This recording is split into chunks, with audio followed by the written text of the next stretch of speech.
Hi there, I'm Drew Badger, the world's #1 English fluency guide, and it is a pleasure to welcome you to another advanced listening practice lesson. Well, I wanted to, this is just kind of a quick story. I was mentioning about me training in a pool not that long ago in this series. I think in the previous video, actually, depending on when I release these. But anyway, I was talking about being in a pool, and so this is kind of a story lately that happened to me, but so I have a tattoo. If you didn't know that already, you probably didn't know that, but it's on my left shoulder. I guess maybe I can put that in the video somehow. I don't know. Maybe I'll I don't know. Do you want to see my tattoo? You'd be interested in that? I don't know. It's kind of difficult to show it, I guess, but let me see if I can pull it up over here. There you go. So this is a tattoo. You can see I got kind of a bad suntan as well, but this is a American cartoon called Calvin and Hobbes, and I've had it since college, and it represents I'm trying to think of the best way to express it. It's like adventure, basically. So always going out and trying new things and seeing what happens. So this is just a tattoo, and tattoos are maybe not the most popular thing here in Japan. They're associated with the mafia. So typically, maybe a foreigner, not so much, but if I'm going to a public bath, I usually have to put some kind of Band-Aid on my back.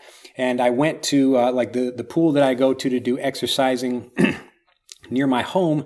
I had forgotten recently to put the Band-Aid on before I went there, and so I came and I said, I have to go back to my house to get the Band-Aid, and I told the lady that works there, or one of them, that yeah, I have a tattoo, and that's why I'm doing that. So I was speaking, kind of walking and doing my regular exercise routine in the pool, and one of the other staff members walked up to me and she said, "What's wrong with your shoulder?" Because I've got this Band-Aid over my tattoo. And I said, "Oh, there's nothing wrong with me. There's just a tattoo that I'm trying to cover up," because I know some people maybe they might be offended by that, or they would have a problem with that. Again, there's a lot of older people that go to the pool where I am. I'm basically the only young person there. Everyone else is over 60 years old.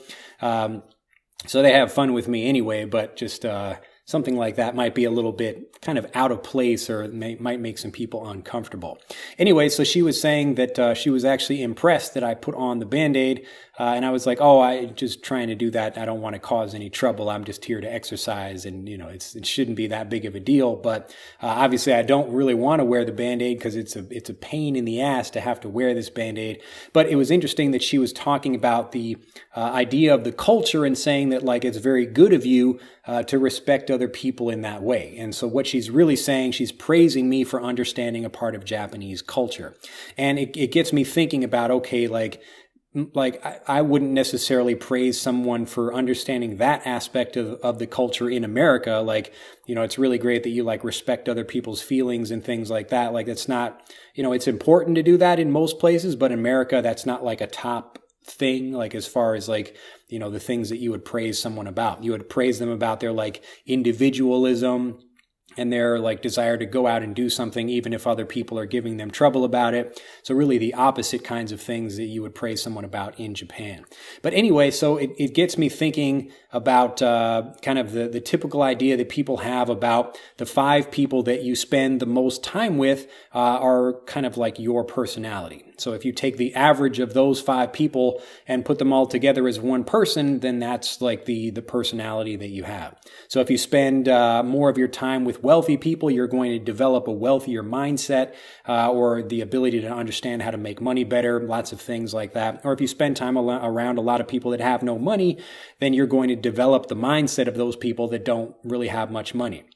Now, from my point, I'm living in a small community, and I don't even have 5 people that I could really call on and be like, hey, these are my 5 people in my social circle or whatever, certainly outside of my family.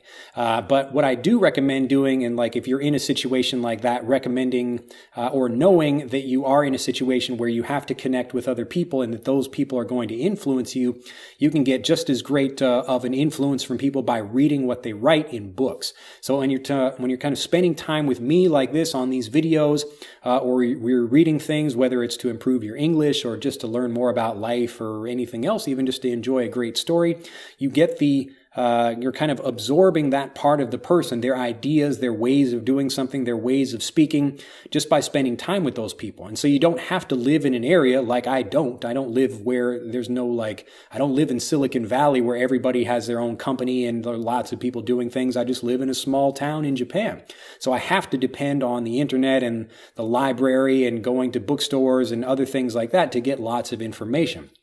But I used to worry about, well, maybe I'm not developing my mindset as well because I don't have specific mentors in my physical area that I can speak with all the time. But the more I started seeing success in what I was doing without having to think about that, the more I realized, wow, I'm really I have access to all the information in the world, and so do you. So you don't have to think about how should I be learning English or how should I be doing this?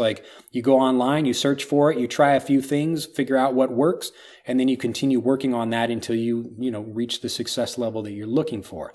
So the kind of person you are is the kind of person that you associate with, but it doesn't physically need to be some kind of person in your local area. So spend time with the greatest minds about business or the greatest minds about fluency, the greatest minds about instruments or anything else. But you can do all that through learning online and through books, through videos, things like this, and then actually try to reach out and connect with those people.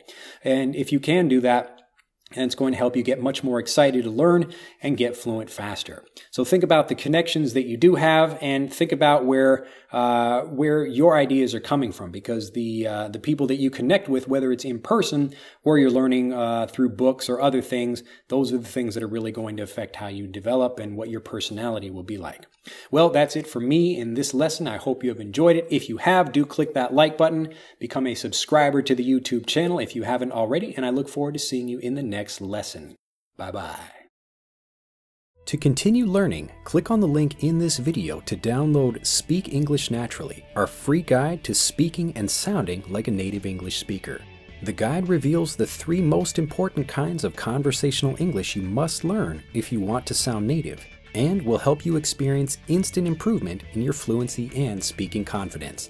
To download your free guide on a mobile device, click on the link in the upper right of this video. To download your free guide from a computer, click on the link in the lower right of this video. I look forward to seeing you in the guide.